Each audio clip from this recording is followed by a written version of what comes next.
Hi, welcome back to another episode of the Ultimate Relationship Show. And today I have such a fun guest, Michelle Patterson. I'm going to tell you a little bit about her. But first, in case you are new to this show, let me introduce myself. I am Midori Verity. I'm a relationship coach, and I'm also the best-selling author to The Secrets to a Kick-Ass Marriage and the creator of a Live Sexy Relationship System, which is all about helping you come together with your partner and creating the most amazing, passionate, and loving life you could live. So that is what these shows are all about, helping you live your best life. And today we have Mrs. Michelle Patterson with us. And let me just tell you a little bit about her. She has become my very, very, very dear friend. I adore her because I respect her and I love her mission and I love what she does. And on top of all of that, she is so much fun. But let me give you a little bit of a background on Michelle. So she is the CEO of Women Network and the president of the California Women's Conference, which is the longest running women's conference in all of the United States. It's a big deal. And she is also a sought after media commentator for the Huffington Post, CNBC, Fox Business News, Bloomberg, and so many others. She's always talking to someone somewhere. And Michelle lives in Ladera Ranch, California with her husband of almost 20 years. His name's Eric. And their two children, Jacqueline and Chase. So welcome, Michelle. Thanks for being here with us. I know we need to have a show so that we can go ahead and get up to date and see about what's going on. I know. Right. Goodness. It is. Yeah, we're so busy that it's hard to connect. But what Michelle's going to be talking about today is she's going to be talking about how she does all these crazy things, all these amazing things. She's really developing a huge movement for women, and it's a lot of work. Every time I talk to her, she has some new pot cooking and really kind of moving the world, and it's amazing to watch. But it's even more amazing to think, how does she do it all and keep her marriage going and keep her kids sane? How does she do it all? So we're going to find out some of her tips and some of her secrets today. So Michelle, tell us a little bit about what you have coming up. Tell us about the California Women's Conference, because I know that is coming up in the near future. Yeah, so going back to your question about how do you do it all, and I think what happens so often is that, especially with women, they think that they have to have all the answers. They think they have to do it themselves. And there's no way that I'd be able to do the California Women's Conference without my team and without the support of them coming in. So I have comfort in knowing, my job, my gift that I show up with is to be that connector.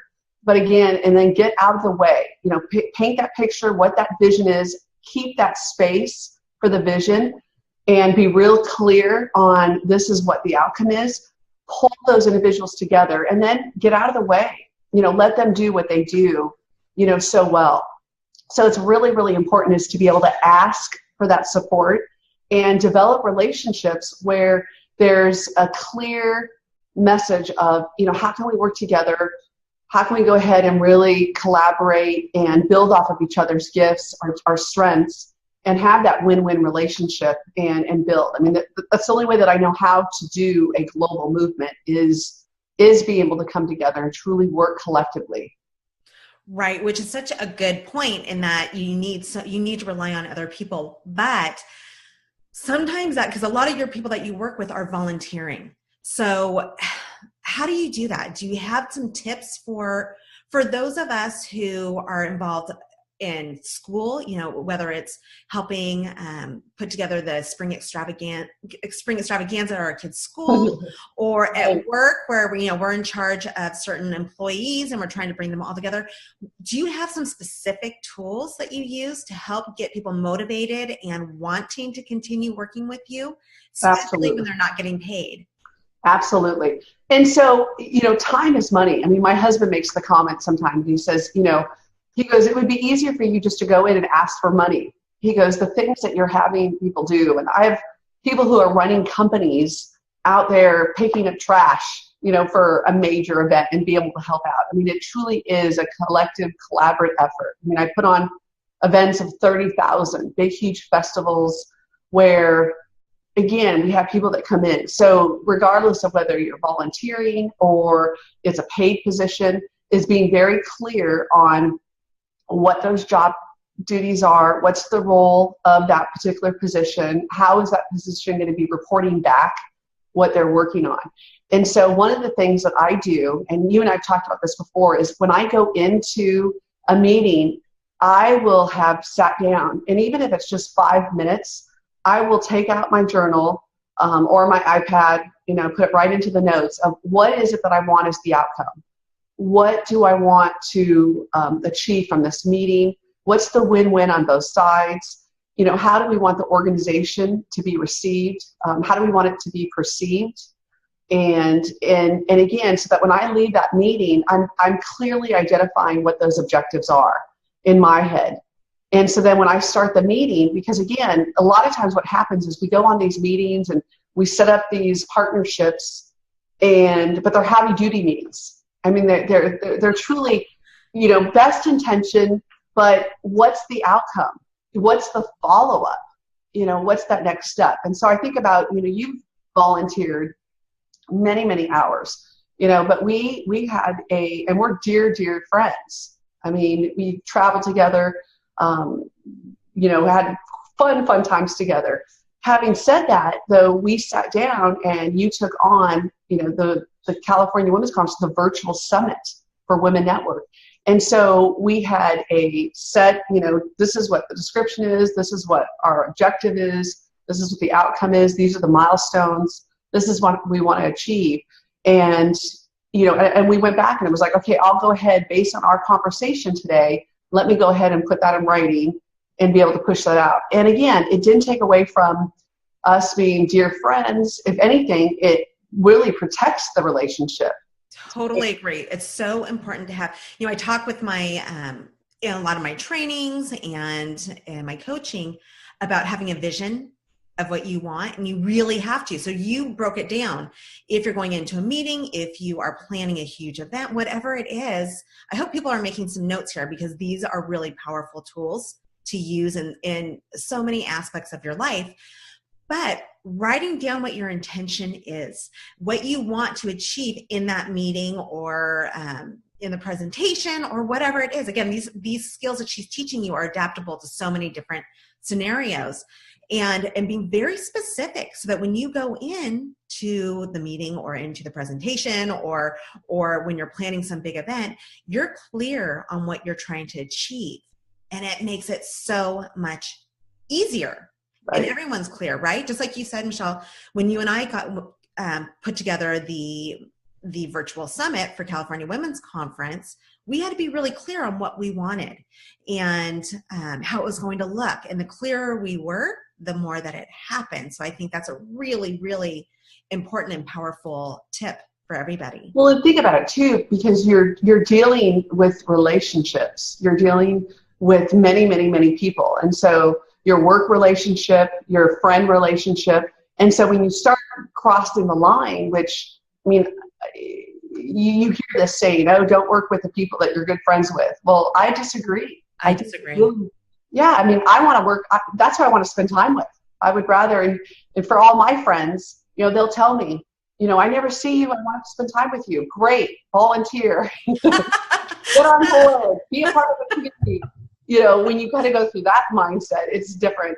It's a different mindset. So that's really, really important is, again, and what is it that you want as the outcome? Oftentimes what happens is we'll go into a meeting, into a discussion, and we have no idea what we want.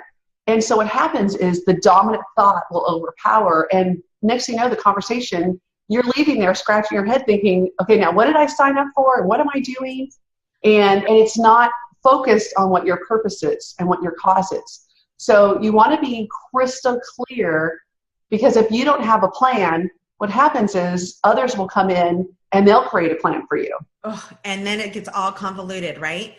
I have to stop you for a second because as you're talking, I forgot to mention, and this all applies to your relationship as well. So you can, if let's say you and your partner, your husband, your wife, your boyfriend, girlfriend, doesn't matter who it is, you guys are struggling in a certain area and you set some time aside, which I teach you guys to set some time aside to meet, to talk about whatever it is that you want to overcome. Remember, we talk about obstacles and finding ways to get through those obstacles without killing each other.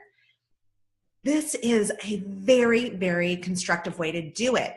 So again, writing out what's your intention. What do you want to happen at the end of the meeting with your partner? And I hate to call it a meeting, but I love that though. I mean, my family, when we're on and we are just cranking, we're doing family meetings. Mm-hmm. And my husband, I think about even last night, he's coming to me and he's like, okay, let's talk about this. And I want to talk about this. And I'm literally winding down. I mean, the last thing I want to do is talk about, yes. 2016 plans and what we have. Now, I love that kind of stuff, but not at 10 o'clock at night when, I'm literally getting ready for bed and going to sleep.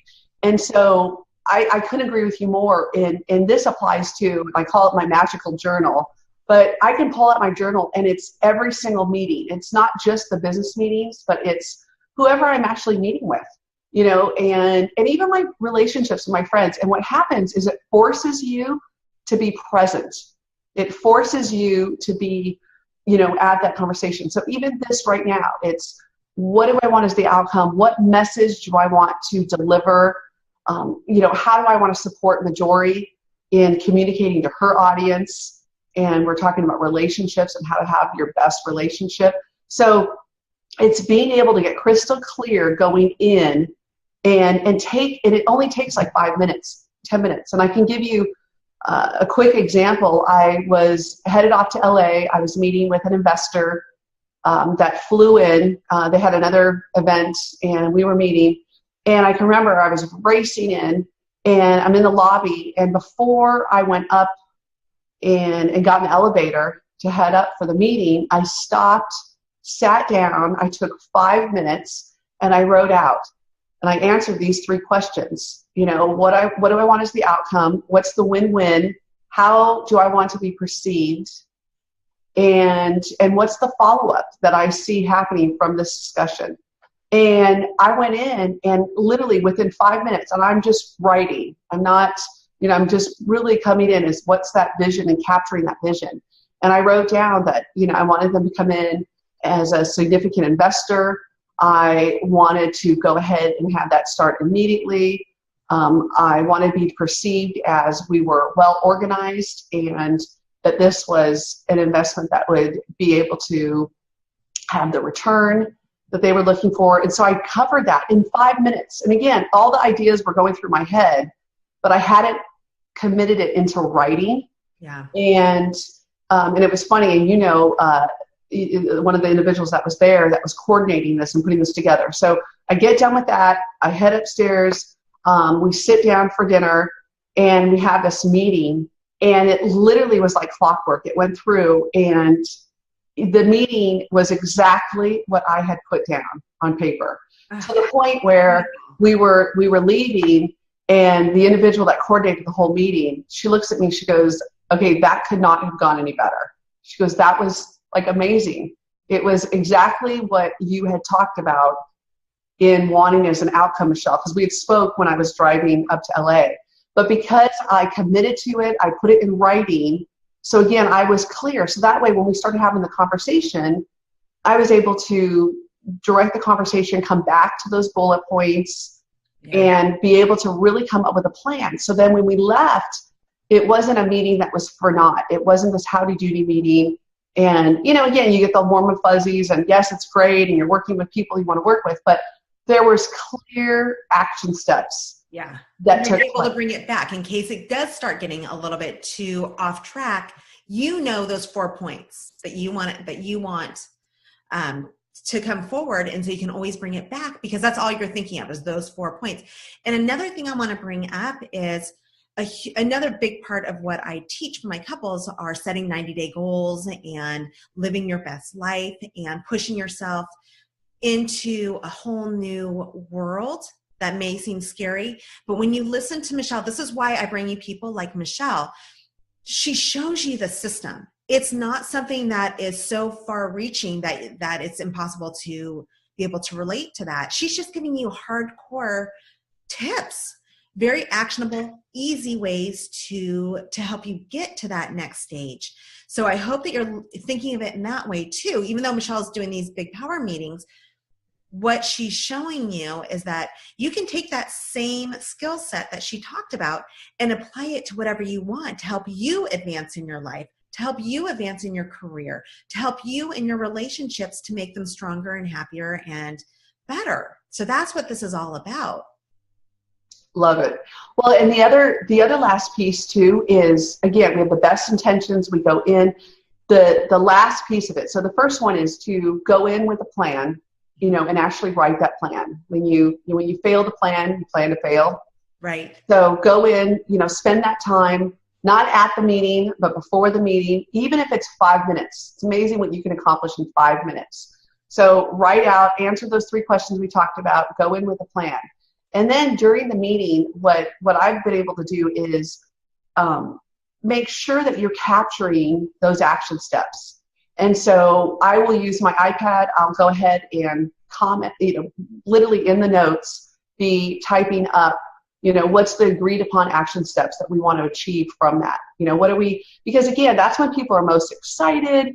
Everybody wants to participate, especially with what we have going on, this global movement. And we've got, organizations and companies that, have thousands of employees, and they're $5 billion company, revenue streams. And so huge companies. And so there's a lot there that a lot of excitement. So again, it's getting those into action items, SMART goals. We've heard this before: specific, measurable, attainable, realistic, and time bound. So making sure that you have SMART goals, but actually writing it down and taking advantage of the time that you're in that meeting. So the iPad, when I use my iPad, I actually put it right into my notes. I then, immediately following the meeting, I take another 5-10 minutes, clean it up a little bit. Sometimes if there's more information that's needed, I'll go ahead and send it over to my assistant to, add the logo and add information, but then to immediately follow up with those action items. And what happens is it serves 2 purposes. One is it keeps everybody on track. It lets everybody know that was part of that meeting, what was agreed on, and the timeline. And again, it's a SMART goal. But it also, what it does is it shows the individuals you're working with is how organized you are, how on top of your game you are. You've got this information that's coming back. And it doesn't have to be so elaborate. You don't have to have 3 or 4 pages. It could be as simple as, the bullet points. And sometimes the more simple it is and what the desired outcome is, the better. And you hear those stories about people writing notes on a napkin. They're at a meeting, and it's like, okay, this is the business plan. This is what we want. It's written on a napkin.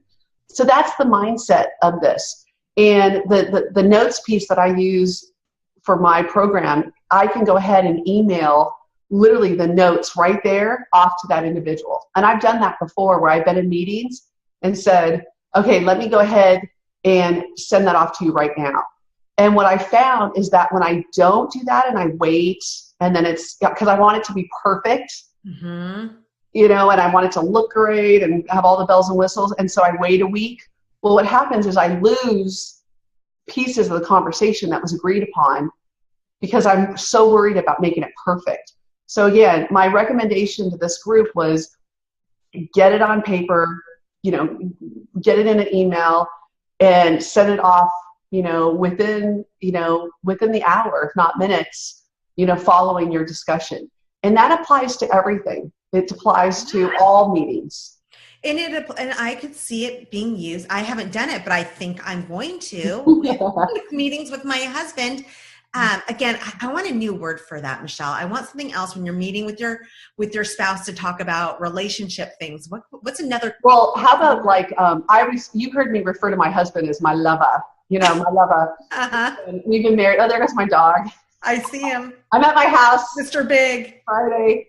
But again, it's like one of my fun things to do, because I'm a total planner and I'm a visionary, is I love sitting out with my husband and dreaming. And so for me, it's, I'm dreaming with my lover, and looking at all the fun stuff that we want to do. And he's really bad about scheduling time out for vacations and I am too. I mean, definitely a workaholic. And so that's why you're going to be going through my program that's coming up soon. I can't wait. And we'll be working on all those things because that's what happens. We get so busy and we have the right intentions, but usually the relationship part is the part that gets put on the back burner because you're going to see him that day or soon anyway. But it's huge, Michelle. It's huge. We have to go on vacations together.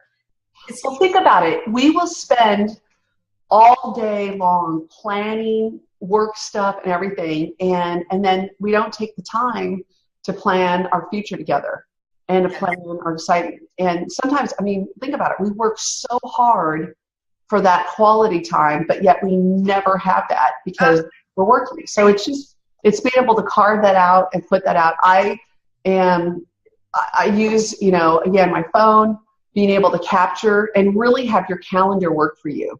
And all the things that I'm talking about, when I have rough days where they're not organized and I feel like someone's dragging me by the hair, it's because I'm not working my plan. I'm not going into my meetings with a set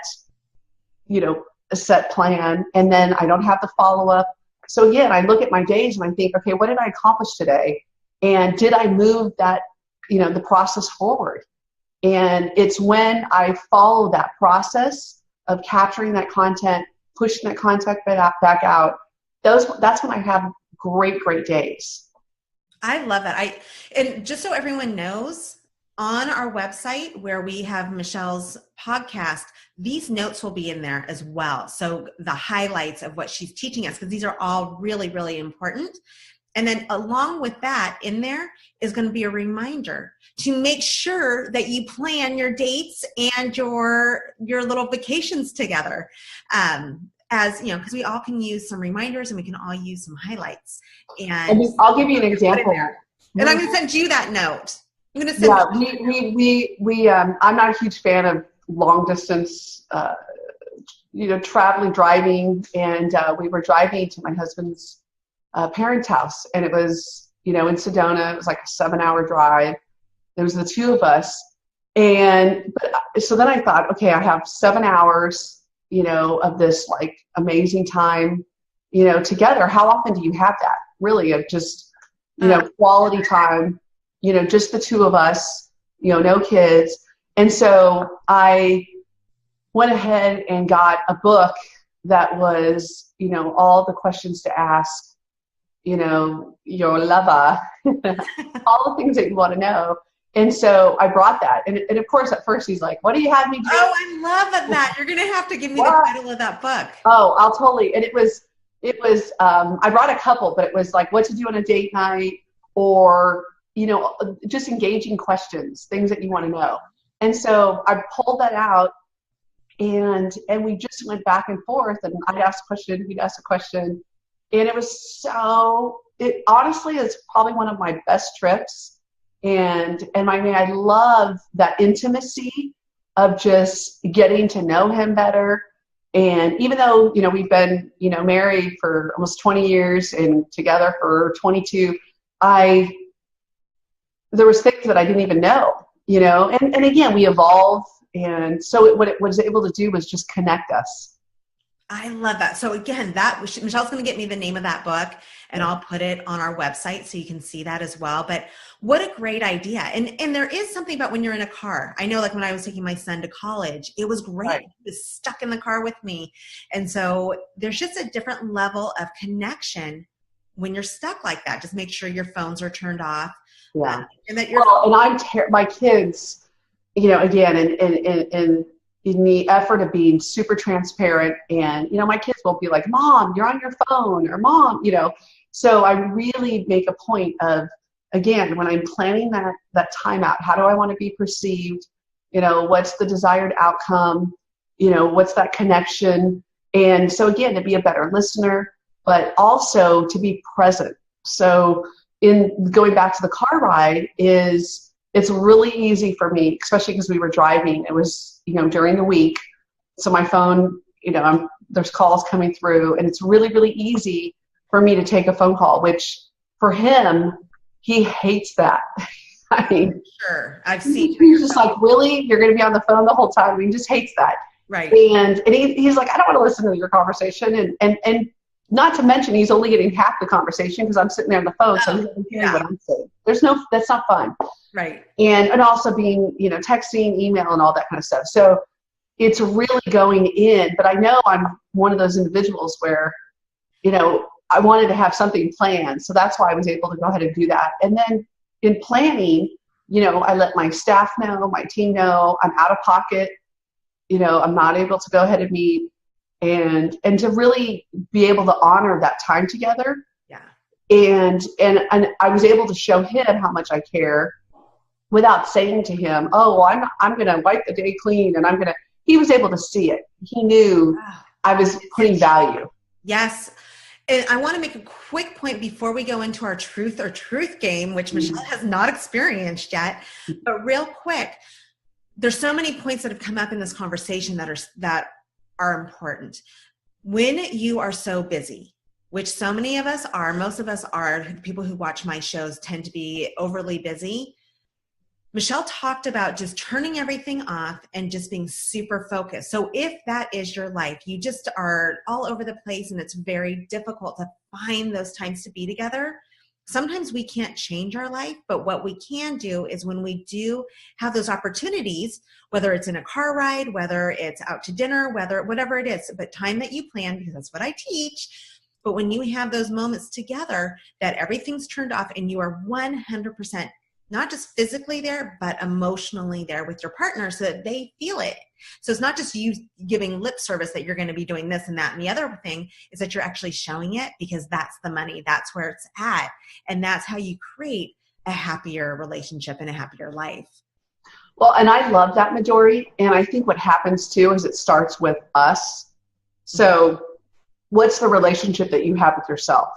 And I can remember there was a time where craziness was going on, and I made this comment to my husband. I said, I'm so happy now. Things are so crazy, and I'm running this massive organization that's a global entity, and things are so crazy. But what I've done is I've actually carved out time for myself in the relationship with myself, and I'm meditating. I'm working, utilizing, and I know Dennis Manis, with Brain Tech, who's the founder and CEO. So I'm going through, and I did it this morning where I had my meditation time and going and through and listening to the music that he has online. And I cannot emphasize enough how important, in order for you to be of service and to give back to others, is, are you taking care of yourself? And what would happen is I'd get up and the day would start and I would just hit the ground running, versus stopping and getting grounded and meditating and having that time. And then again, holding that space and planning out that time. So the days that I don't do it, it's craziness. But the days that I do it, I have this inner peace, and my days are so effective. And I feel better.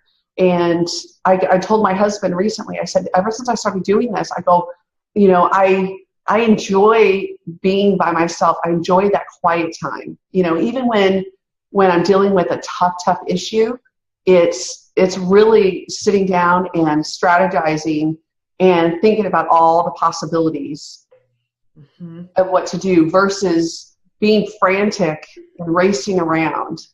And again, sometimes what happens is we fill in all the holes, we fill in all those pieces. We don't need to do that. It's, how do we take a step back? How do we get grounded? How do we get quiet? How do we utilize the resources that are available? Whether it's, working with Midori on a program to help you, have your best relationship. And the comment that I make, I told someone this yesterday, and she was talking to me about business and everything. And so I asked her, I said, who you marry, I go, that's your biggest business decision that you'll ever make. Yes. Very And good. she looked at me and she's in love and everything. And I said, because again, that partner that do they support you? Do you support them? Coming together. I mean, I think of all the things that I've done for my career that I would never have been able to do if it wasn't for the fact that I had my rock, my best friend, my husband, who's there for me, who supports me. And again, we nurture that relationship. So again, we get so caught up in business, and then we think, okay, the relationship side is separate, and it's not. It truly is, living your best life. And what we teach individuals on, the living your best life, it's these 5 areas. It's career, physical, financial, relationships, and community. And the individuals that are living their best life have all 5 of those areas incorporated together. They're integrated. And what we're finding, and this is Gallup poll that did a 50-year study, is only 7% of our world is working on all 5 areas. And so what you're doing is so critical because, again, it's putting it at the forefront. It's making sure that individuals look at their most valuable assets, and that's their relationships. The relationships they have with people at work, with their spouse, with their kids, even with people that they're just meeting. Is, how are you showing up in the world? How are you being of service? And we're happiest when we are of service. And so being able to clearly define how we want to show up, how we want to be of support, and really have that tight relationship. I so agree. And I'm listening, and oh my gosh, I have so many questions I want to go into. And we could probably go into 10 different tangents on this. So we will have a follow-up interview. Right. But anyway, I have to get to the next part of this, which is the truth or truth game. And also, just so you guys know, at the end of this podcast, I will be telling you how to get a hold of Michelle too. So if you want more information on some of the programs that she's doing on the California Women's Conference or on Women Network, she is an amazing source for so many different areas of your world. And so I will be giving you that information. But for now, let's get ready for our game. Woohoo! Okay, so right now the music's coming on. Okay. And then I'm going to cut over. Are you ready? Yep. Okay, so smile. Okay, Michelle, so this is the truth or truth game, and let me tell you how this works. There are no passes. This is my game. You get no passes. Why am I not surprised? Yeah. And you have to be totally truthful. You can't sugarcoat. You just have to be honest. Okay. That's what we want to see. So you ready? I'm ready. Okay, here we go. First question. I'll start off easy. Who is the hottest celebrity of all time? George Clooney, Marlon Brando, Paul Newman, or Johnny Depp? Definitely the first one. I'm a huge George Clooney. Yeah. I love him. I love his personality. He's hot. Okay, great. The next one. What's your idea of the best date? Going to the beach, romantic dinner next to the fire, or a night of dancing? Oh, that's a tough one. So I would incorporate all 3. It would be, next to the fire, at the beach, looking at the sunset, and then we're going dancing afterwards. Okay, fair enough. That sounds like a good date. You know me. Light on that. Yeah. Okay, next question. What's your most attractive quality? What attracts you most to a man? And it doesn't have to be just necessarily your husband. So you can think beyond that because of all of us see different men. So ready? A, integrity. B, humor. C, big pec muscles. Or D, a fat wallet. Well, so I put down the 10 things that I wanted in like a man, and then my husband showed up and he fit all 10 of those things. All 10? I didn't put fat wallet. I probably now, 20 years later would think, okay, maybe, but I knew I would make, make the millions and all of that. So that wasn't, it was really the integrity piece.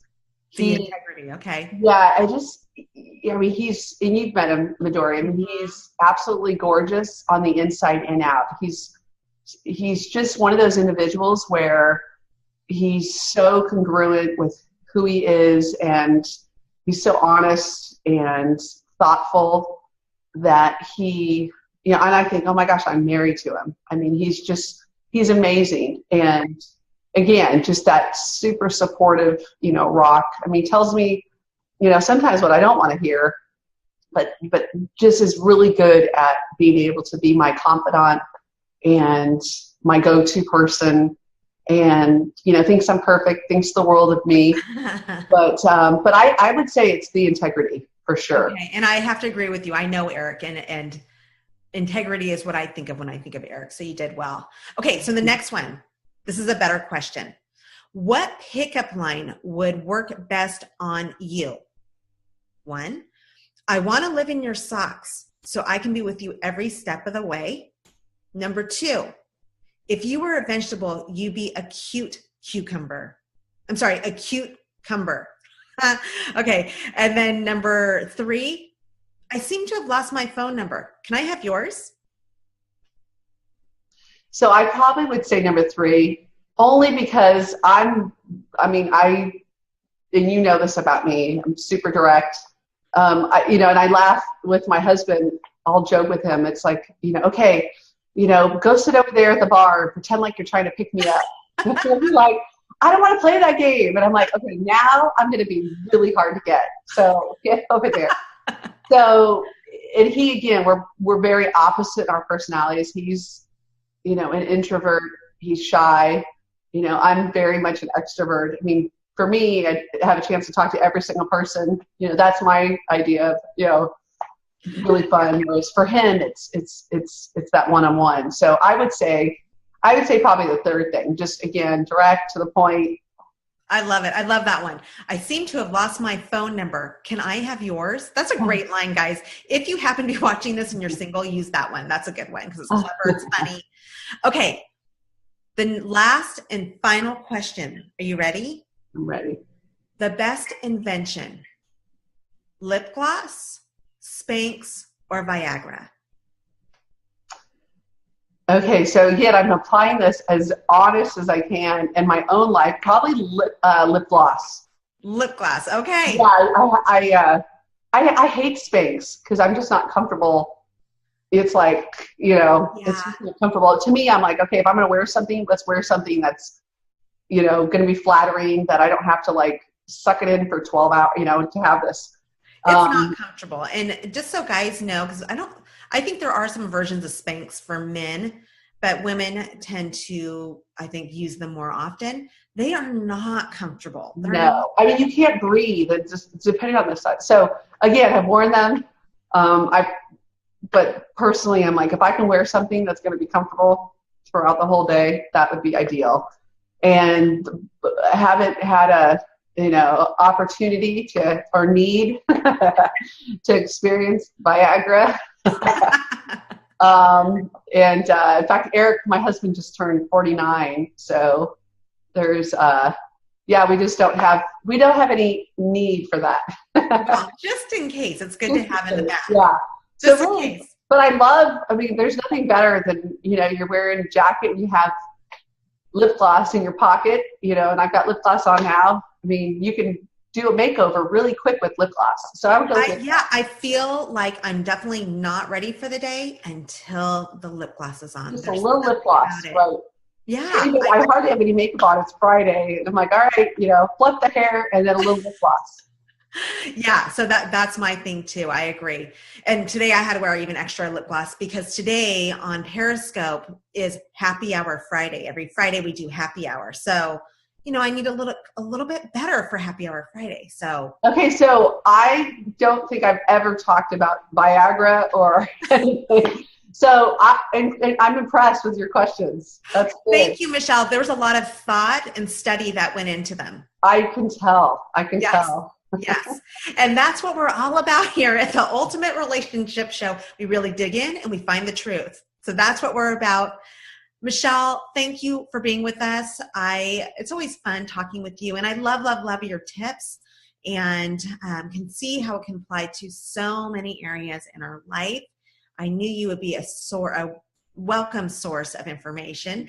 And so all of you, if you would like to learn more about Michelle, go to my website, MidoriVerityInternational.com. And remember, international is abbreviated. So MidoriVerity, INTL.com. And that's where you'll find Michelle's information along with the notes from this podcast and how you can get a hold of her. So I invite you to go there. And once again, Michelle, thank you so much for taking your time and being here with us and getting out of that crazy schedule that I know you have and just carving out some time to be with us. Good. Well, I love you and excited to go on this journey with you. So looking forward to continuing the programming and working collectively together. Sounds great. Me too. We'll talk soon. Thanks.